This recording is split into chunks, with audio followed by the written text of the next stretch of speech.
Hello, this is Property Matters, a weekly catch-up on all matters property, supported by Fairview International Property Consultancy and auctionproperty.co.uk. We're live every Sunday from 10 a.m. on YouTube, Facebook, LinkedIn these days, and also our website, propertymatterstv.co.uk. And if you're watching on our website, love you to hit that Google review button. Always helps us to get the show out to more people. And you can leave your comments if you're watching on social media in the comments section below. We'd love to see what you have to say about our stories. Email us if you'd like to get in touch, hello@propertymatterstv.co.uk. And also, of course, Property Matters now available as a podcast every Monday, 24 hours after the Sunday show on all of those major platforms you can see over there on the far side there. And we're live on Dilsey Radio as well. We welcome our property expert, Joe Joshi. Joe, welcome. He's not there. He's gone. Joe has gone. That's slightly awkward.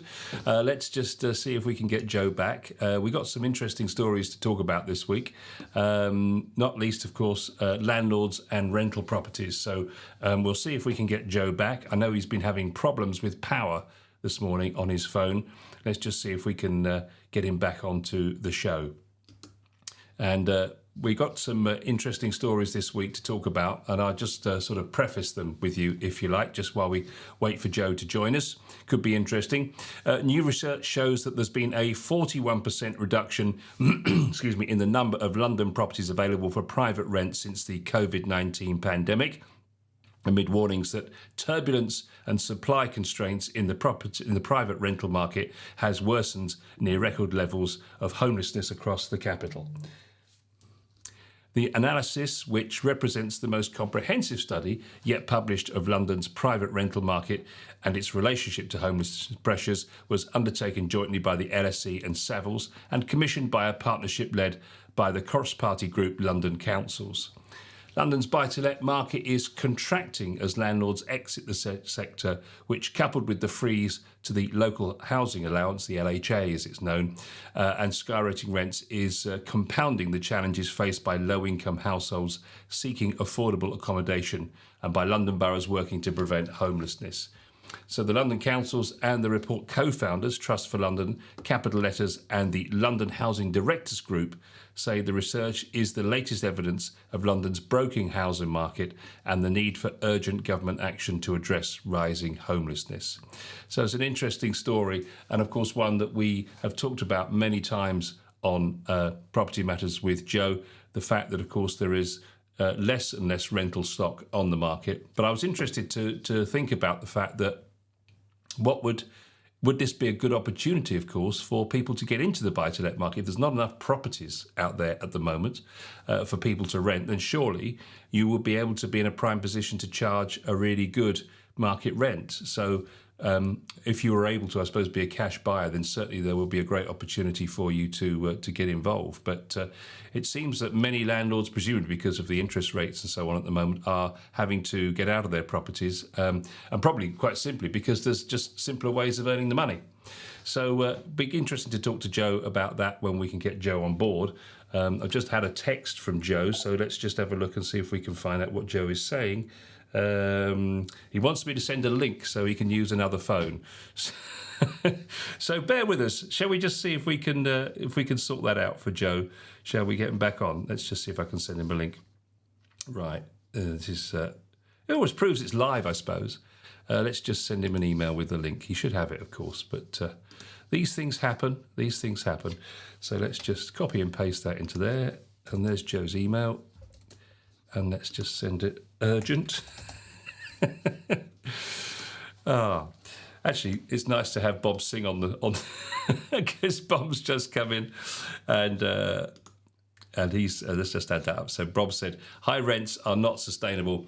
Incomes have not risen."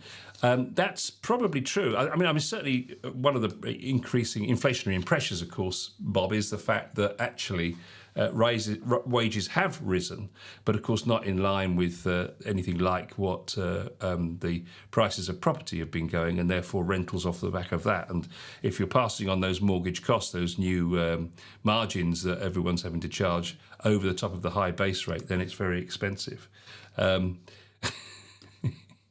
But it's kind of weird presenting a program and having a conversation with Bob Singh online and also having Joe on WhatsApp here. It's going to be one to remember and one to have on the Christmas tape, as they used to say in broadcasting years ago. So, yeah, I mean, it's interesting to see...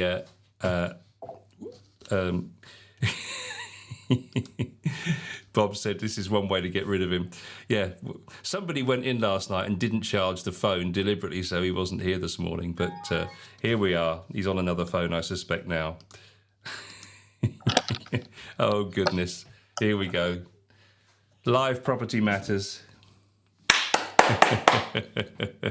We kept it going, you know. Sadly, Bob, we haven't got rid of him. He's just turned up, as you can probably see. So thank you for that. That was a sweaty moment, I tell you. Right, shall we start this? Technical hiccup. Oh, dear. I'm going to send you a text on a Saturday night now. Please charge your phone for the morning. Goodness gracious. Anyway, let's go back to the story, shall we? Thank you, Bob, for helping me out there. You're a kind man. Very kind. He's just come back. Look at this. Damn. It just goes to show we are live. Yep. Thank you, Bob. You're a star. Yep, we're out there big time. So yeah, let's just recap for the benefit of Joe. It's it's very difficult to have a conversation with yourself. I've just learnt that. It's all right, Paul. I spend myself talking to myself, so you're all right. Don't worry about it. I was going to start by saying actually this morning that it's interesting, isn't it? Because actually, you know, we look for stories during the week, keep an eagle eye out, both of us, for the stories, and it's just so damn hard to find anything good news in property at the moment. It's so tough. You know, I look on there, the first story is, you know, interest rates may have to go up to 7%. I think, well, we've kind of covered that one off for quite a few weeks now. And that's not going to really motivate people to get involved with property particularly. And it's really difficult to find any good news at the moment. But and it doesn't matter whether you're talking about rentals, lettings, landlords, tenants, people buying private treaty. But the only thing positive at the moment is that you know, you can dispose of property quickly in an auction. But you're saying to me, people don't like the prices that people want to pay. Well, it's not so much that that people want to pay. I mean, the reality about auctions is that it's the reverse, and of course, it's a shorter period, and it determines the sale rather than prolongs it. So private treaty has always been obviously the preferred choice that most people tend to go towards, and they say, you know what, I want to get the best possible price, and it's governed by not just market trends, it's not governed by just the agency, it's also governed by your local neighbourhood. If someone's achieved a higher price down the road, you always feel that yours is better, and therefore you think that I'm going to actually get a better price for mine. So subsequently, you always, you know, try a higher price. But in a given market that we're in now, and when money lending is becoming probably challenging is an understatement, as Bob will probably help us out on. I mean, it's just become almost impossible. I've had 2 or 3 potential offers this week that have been revoked purely because of the interest rate change, not because of their circumstances. And that then prolongs the whole system further down the road. It's another 6 to 8 weeks before you're going to get there. So in that private treaty section, it's just a little bit long-winded. The auction route is the best method of sale. It's, you know, it's concise. There's a level of time. And obviously a guide price is set to generate the best possible interest in the property. And if it's the right property and it's the right money and it's the right buyer for it, they will talk the property up to what it's actually worth at this moment in time. And of course, we all know a property is only worth what somebody's prepared to pay for it. But it's always had a negative kind of marketing view as an auction, because they think it's always something that's about desperate, it's something about that, something that's not going to sell in an ordinary market, or circumstances may be such. But I will always continue to ambassador this situation by saying it's another method of sale, and it's a very good method of sale, given the circumstances that may prevail to each person and individual. We're talking landlords and we're talking rents this week, particularly. And this first story really focuses around the capital, as I was just saying at the beginning. New research out this week says there's been a 41% reduction in the number of London properties available for private rent since COVID-19 pandemic, amid warnings that turbulence and supply constraints in the private rental market are worsening to near record levels of homelessness across the capital. This has been done by LSE and Savills, for a partnership led by the cross-party group of London councils. The London buy-to-let market is contracting as landlords exit the sector, which, coupled with the freeze to the local housing allowance and skyrocketing rents, is compounding the challenges faced by low-income households seeking affordable accommodation and by London boroughs working to prevent homelessness. So basically, they estimate that 166,000 Londoners are homeless, and by that they mean either out on the streets or living, most likely, in temporary accommodation arranged by their local borough.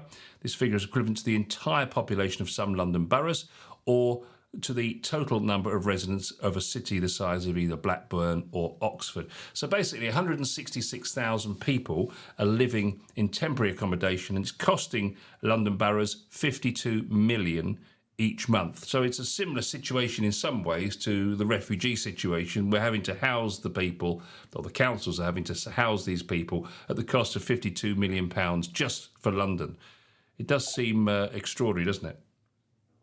It's really truly unbelievable that in the 21st century and in probably one of the richest nations in the world, that we are having such crises that are almost third world crises to some extent, and it's quite scary to think that this is where we are as a nation at this moment in time. Especially when you think that there was, I think, £7 million a day was going towards refugee camps, and that was temporary accommodation that was provided. And here we are talking about the population of places like Oxford, where we have potentially a lot of people in temporary accommodation or are homeless, and that's quite frightening. And that this is a real wake-up call for, whether it's the blue or the red, it doesn't matter who's in power. It's a wake-up call for all of them to understand that this is now a real crisis that has to be taken into consideration,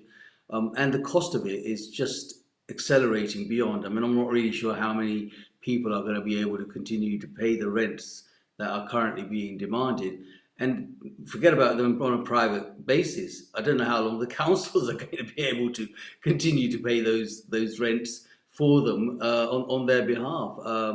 It is quite a desperate situation from that point. However, I mean, the thing you have to understand with property is it is the wish and the want of all that are around one day to own their own property. And that is a little bit further away from where we should be. It's just been sort of dragged away thanks to a certain lady that came into false power for a short time. That situation has now escalated to where we are now beginning to all suffer. So they reckon that the 1, 2 and 3 bedroom houses that have been listed for sale have fallen by 36% since the pandemic. And here's the big one: 4 bedroom houses, so the typical family home, properties have almost halved, 46.6% drop in the number of properties being offered. Across 1, 2, 3, 4 bed properties, the overall reduction is 41% down on to 2017 to 19 average. This reduction in the availability of private rental accommodation is higher in London compared to the fall of 33% nationally. So what I don't understand, Joe, is that if there's not enough properties and we've got 166 million people that need to be housed across the capital, 166,000 people, sorry, that need to be housed across the capital, and these properties are in demand because they're in hugely short supply, you would think, well, I can get a rental property out in the market, it'll be full and rented within and let within a month at the very earliest, and I can charge a premium rent surely because I've got people queuing up at my door. So why are landlords not thinking, well, do you know what, I could give that a go? Is it just the mortgage rate? Partly, Paul, because of the cost of funding that property and borrowing has just gone beyond, and also the affordability for those that want to come in is not quite matching it.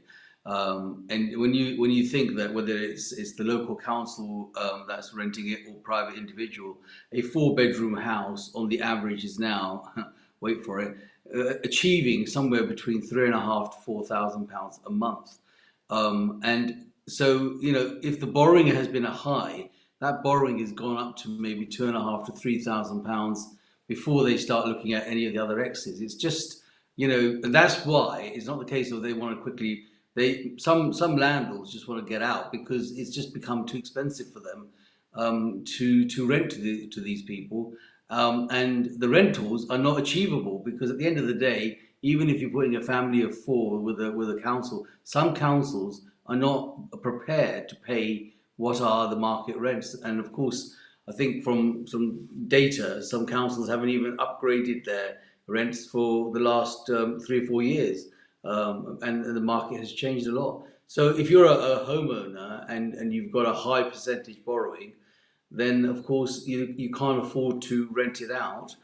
If you're a homeowner and you've had it for some years and you had it at a lower rate, or you've owned it cash outright, of course you are in the best place because you are now getting the best return for your investment. Yeah, they're saying that rental prices have risen by 20% since March 2020. So that's what they call the pre-COVID level. And they're also saying that the number of rental properties now being advertised for sale has more than doubled since the pandemic, and that's going up every single month apparently. This has a clear impact on low-income households looking to rent. I mean, I suppose if you have a job in London, you've got to live in London. But it does surprise me that people still seem to want to live. If they earn 25,000, they still seem to want to live in London. But there's no way you can live in London on 25,000, surely. It's a real challenge. It's a chicken and egg situation, isn't it? They want to live in London and their job is in London, but the accommodation is expensive. Now, you've got to think about where else can I go to. Of course, thank God for the Elizabeth line that's finally got up and running many, many years after its schedule. But that has allowed people to go further afield. But even further afield is now catching up with some of those places like London and West London and so forth, where the Elizabeth line has begun to sort of open the door for further. But then you've got to balance that situation with the travel. So the cost of travel, the time of travel, and obviously you've got to put a price on your time and where it is going to be. So the hybrid working is probably the best option nowadays, where basically some of them are working from home for a certain number of days and some people are working from their offices when they're having to go into it. But of course, that's what's really pushing the chart. So if somebody's earning £25,000 a year and wants to live in London for £25,000 a year on that basis, then yes, all you're going to do is live to pay your rent. You're not going to have a life. So you may have to consider, moving a little bit further out in order to achieve that. Well, we are talking landlords, and Bob has very kindly put up a landlord survival plan. So how, if you are a landlord with a small portfolio or even just a property, this is what he suggests. The survival plan says, number 1, secure your income streams. Number 2, protect your loans with life cover. Number 3, make sure lettings, docs and legals are all in order. Number 4, even ask tenants to get income protection. Interesting one. And 5, balance your loans to value across your portfolio. And 6, finally, plan ahead for remortgages. Act now before the values drop. That's an interesting and comprehensive list there. Let's just go through those. So securing your income streams, one presumably means make sure you got your tenants tied into to long-term contracts, I assume. Yes, I mean, income stream is not just about your own personal income based on your salary or your job, but also make sure that the properties that you have rented out are achieving the best rent. So you need to go back and negotiate with the existing tenants. Most are expecting it. Some can't afford it. Some can adjust it. So obviously get that as best as possible in terms of getting the income stream on track. Of course, if you have to, and some people are now beginning to even take second or third jobs in order to make sure that they are bringing the right kind of income to protect what they've got. Second one was protect your loans with life cover. I actually thought, certainly was when I took out a mortgage, that it was a legal requirement, because I actually had an endowment mortgage, as you know, and it was a legal requirement that you had life cover to secure. And I always often joked, especially when the loans all went to chalk in the turn of the 1990s into the 2000s. I often joked I'd be better off dead than I would be alive. He probably was right, but thank God you're still alive. Otherwise, I'd be having a challenge in this program. I'll be honest with you. But yes, I don't think it's a legal requirement. There was a suggestion back in the days when the endowment mortgages were offered, and Bob will be the man to correct me on this. It was a option that you had in order to, provide some sort of way of redeeming or clearing that mortgage at the end of its term or at the end of its life. However, these policies were unit linked and linked to the stock market, etc., and just didn't perform to the levels that they were going to do. And very, very quickly, when people got into difficulties, they looked at the value of what they'd thrown into that. So let's say they've thrown £15,000-16,000 worth of payments into a policy. They thought, well, I might as well take that out, because I'm not sure if the next time I look at it, I'm even going to get my £15,000-16,000. So a lot of people ended up cashing up their endowment policies. And of course, then there was no other vehicle to be able to redeem that mortgage at the end of that time. The problem is that in my opinion, it's the reverse. If you were actually going to be looking at redeeming a mortgage and having having a repayment mortgage, then that probably should be more encouraged by lenders to make it repayment and make it more attractive and perhaps spread it over a longer period. And again, Bob will probably be able to advise. I'm not a mortgage advisor, I'm just giving a general view of what I think it could be. Then there's more chances of people taking a repayment mortgage, so thinking, well, actually there is something at the end of the tunnel, and I don't mind having a little bit of pain, but not as much pain as is inflicted if you are just on an interest only. That easy way is out. We're never going to die. We all think we're immortal. It's not going to happen. So I'll live it through and hope to see what happens at the end. The reason why that exists is because obviously people try and say to themselves, I'm going to have a capital benefit. In other words, the house is going to be worth much more than what I paid for it. So even if I flogged it at the end of a 25-year term, I'd probably clear the mortgage and I have some change left and go and buy somewhere else. And that is probably not far from the truth in a lot of cases. Only currently people are thinking, oh my God, house prices, but they've forgotten that over the last 2 to 3 years, house prices went up by 20%. So if they're shaving about 5 or 10% off now, they're actually not on a loser. It's just that the media loves to say, look how bad things are. Actually, looking at point number 4, asking the tenants to get income protection, actually reminded me that actually I've seen in a lot of the landlord chat groups on Facebook, for example, that a lot of landlords are actually looking to sell to their existing tenant where they've had a relationship that's been good and strong for a number of years. They've given them first choice to buy the house off them. It's an interesting thought, isn't it? Because you wouldn't need estate agents and that kind of thing. Yeah, I mean, it's a small amount by comparison, if that's the rate. But yes, if they want to sell out, obviously you've got a ready-made purchaser. But it's not the case that those tenants may be in a position to be able to afford that in the affordability calculator. Again, Bob will be the man to be able to tell us that they could afford to turn around and say, yeah, I can now, instead of renting it, I should buy it. Though it makes eminently good sense that somebody should buy that property and probably save themselves quite a lot of rental money. But it is about affordability. Yeah. Someone has actually confirmed that actually life cover is no longer required by lenders, which is a surprise, particularly in the situation at the moment. T's and C's of agents would mean landlords still pay commission. That's an interesting one. Yeah. So basically, if you do sell it, then there would be a commission clause payable. So you still got some costs coming in, which is interesting.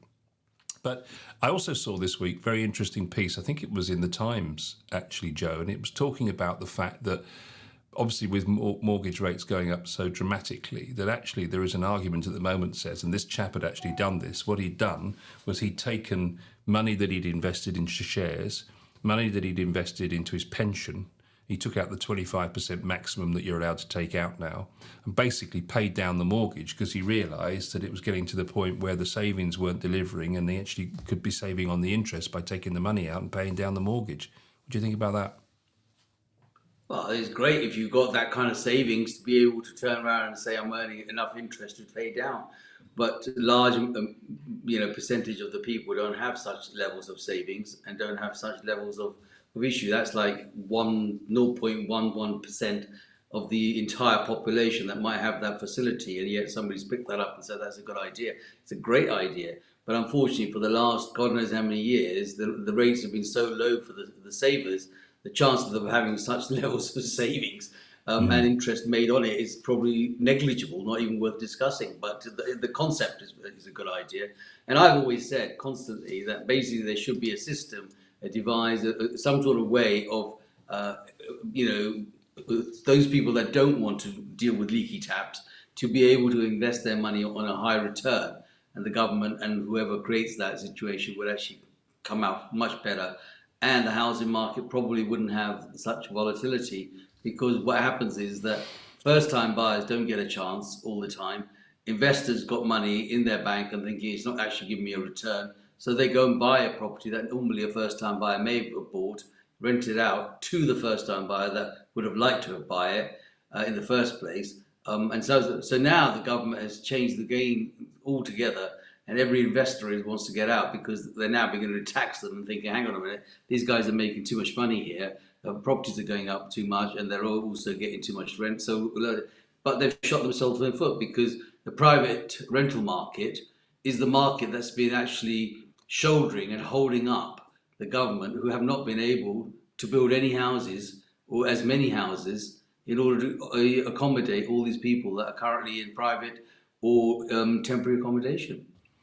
Yeah, I mean, it is a problem of their own making since 2017, isn't it? I mean, this triple whammy of rising costs of borrowing, greater exposure to tax, and all these regulatory changes, renters reform bill supposedly coming in, and we'll come on to that in just a moment. But I mean, it's just all that hassle, like what we generally call the leaky taps, all that hassle to get probably something like 4 or 5% return, when you could simply stick the money in a building society now and get 7%.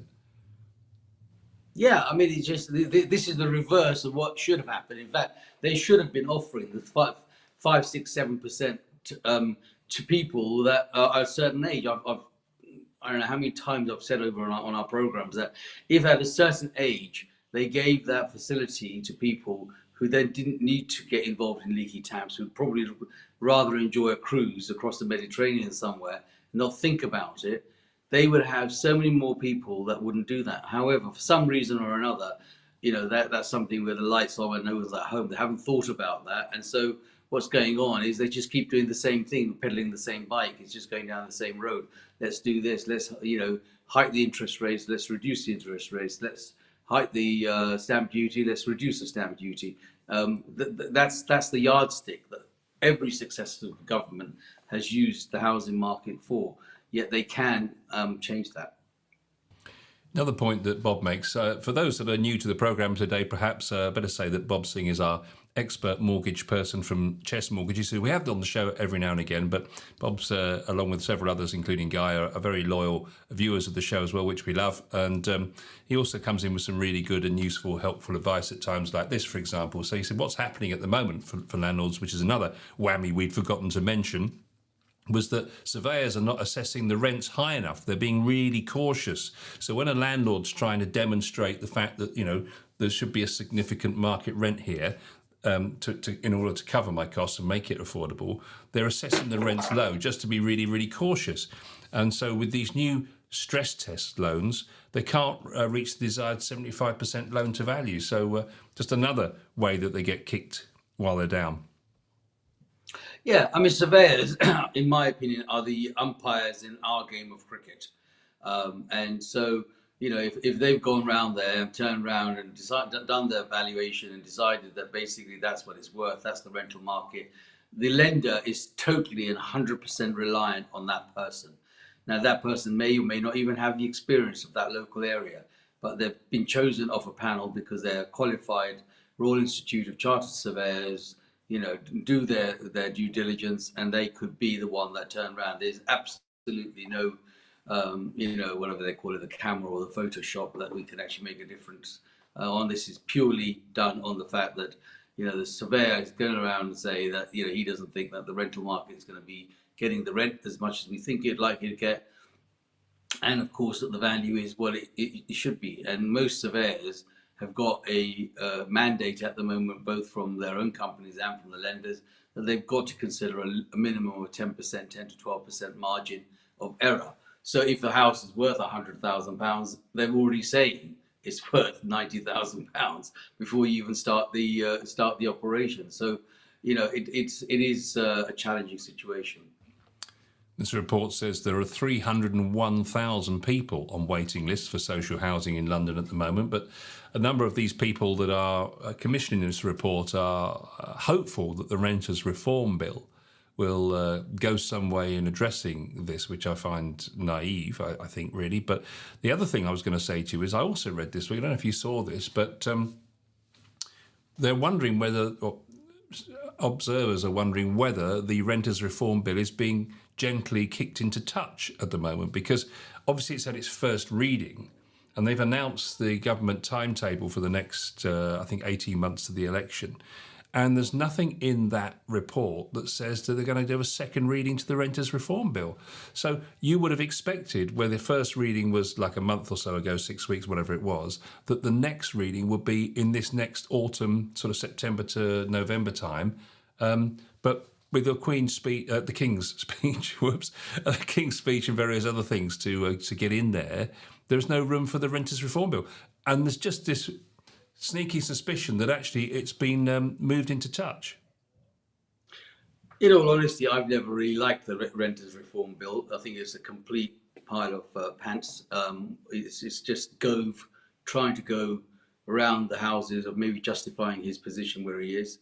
He also has made a massive U-turn in this last week, where he now says that the private renters, PRS, are so important to the economy and to the housing market in the United Kingdom, after he's absolutely crucified them in every possible way. So I wouldn't be too surprised if this Renters Reform Bill finds a bin quicker than it is. The fact that he's a strong supporter of the Sunak camp is probably what's keeping him in the job, but maybe they should give him another job and get him away from this. He probably doesn't even have a buy-to-let property himself.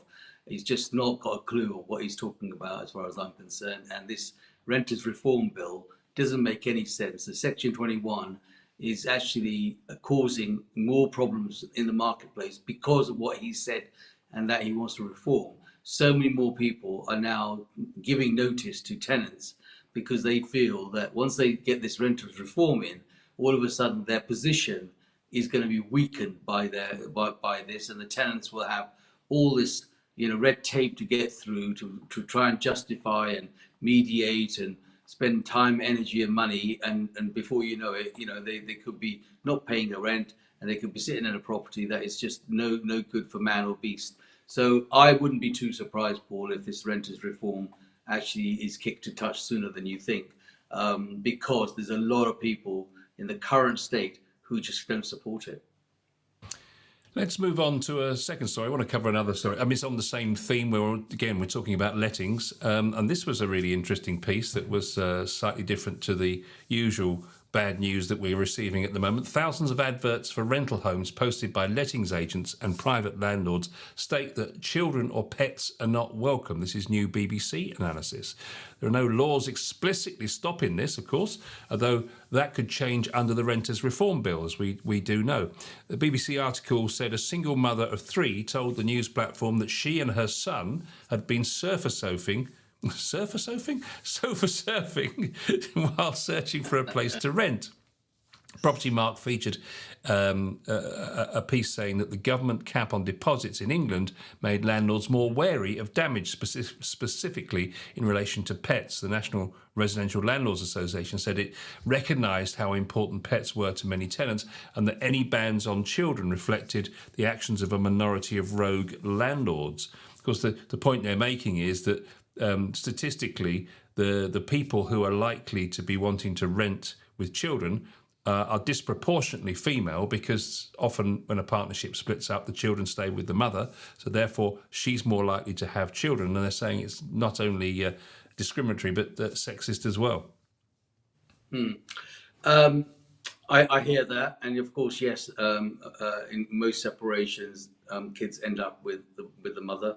Not always, as time has gone on, and I don't think there's any discrimination as such. I think it's just a desire. If the boot was on the other foot, and those people that are renting were renting out, there will be conditions that they'd like. I've heard not just children and dogs and cats as the reason for not letting. There's many other reasons when people would prefer not to rent to certain people. Look, at the end of the day, you have to remember this, that a property is bought as an investment, and that investment is perhaps their income going forward.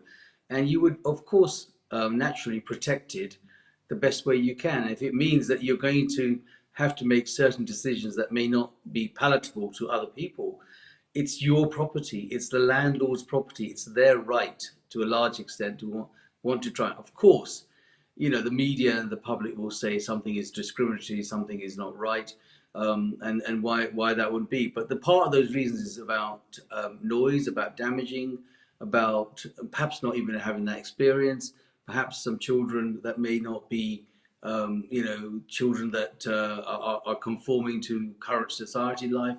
People check a lot of things out now. It doesn't take a great deal to Google something or check something out, and people just turn around and say, well, actually, I don't want to do that because it causes problem.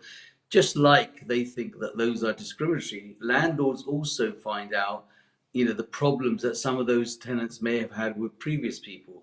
It doesn't take a long time to find someone out that maybe is now looking to come away from another landlord because they have become a difficult tenant with that person. So, then they say, well, actually, I don't want to have that particular person because I don't want to have that trouble. So I think, at the end of the day, there's always going to be a bit of a balance in what's right. But, they do have the right to protect their property with the best possible thing. And I think it's just, I think each situation should be taken on its own merit. Or if somebody comes to me and says, I'd like to rent a property and I've got a small dog or whatever, then sometimes it's good to introduce the landlord and the potential tenant and the pet so that they can actually understand that this is not what it is. There have been situations where somebody said, oh, I've got a small dog, and actually that dog is, perhaps not a dog that you'd want in their house, and the doors have been scratched and all sorts of stuff. So it's the damage that it causes and leaves behind is what they actually fear for more than anything else. So on open rent, 24%, just about a quarter of all of the adverts said that families weren't welcome. 300 Zoopla listings explicitly said that's just 1%. 73% of open rent listings said that pets were not welcome, compared to 6% on Zoopla. Now, open rent's an online agent and allows landlords to tick a little preferences box to specify whether children or pets are welcome, which is why their figures are so much higher than Zoopla's, where that's usually filled in by the property agent, so they don't normally mention it. But almost 200 agents, or 2% of Zoopla adverts that the BBC analysed, specifically said that children weren't welcome. And the Property Ombudsman said that they settle rental disputes, of course. They said in March that blanket bans on renting for families breached its code of practice because they disproportionately affect women who are more likely to live with their children. And a solicitor has also said for shelter that it's already unlawful under the Equality Act to have an outright blanket ban on renting to families because of this type of it's a type of indirect discrimination. So in terms of the Equality Act, you might be getting a letter from a solicitor, but you certainly won't be from the Ombudsman, because at the moment it's just a voluntary code of practice.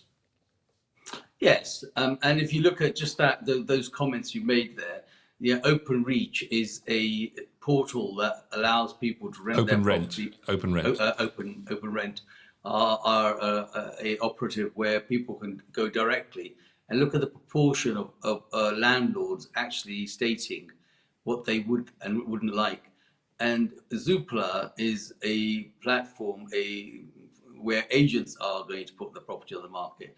And of course, you can see that the agents are more diplomatic about what they can and what can't. And they look at the bigger picture and obviously tell their landlords that these are things you can and can't get away from. But if you actually put the reality to test, the landlords actually themselves would not want to have either families or pets or any of those situations that they tick the boxes for. So that's the challenge. That's the reality challenge between agents and landlords to persuade them that they are. And that's why I go back to saying that each person should be judged on their own merits, and considered depending on what they're offering. And if it's a situation that is, slightly not right, then maybe the good thing to do is to do the checks, to do everything else, and prior to completing the transaction, do the introduction to make sure that they are all happy.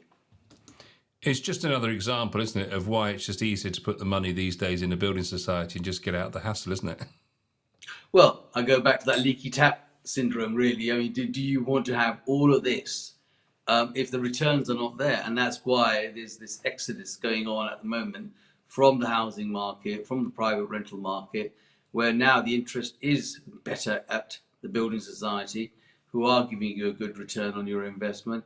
And they're thinking, well, actually, I might as well sell up, get out and stick it in the bank and get my return and perhaps go on that nice cruise that I've been talking about for years. Again, who's changed that game? The game has been changed by the powers to be, and I think they've got it wrong, badly wrong. Well, that's where we get to call it a day today, Joe. We're just over 40 minutes of chat today. Been an interesting and enlightening episode. I shall be sending you an automated text at about 8 o'clock next Saturday night to tell you to put the phone on charge so that we can do Property Matters on a Sunday without the hiccup that we had this morning. A big thank you to Bob Singh for stepping in and being my virtual co-host while we sorted out the mess. So thank you, Bob, and thank you, Joe. We'll see you all again next week.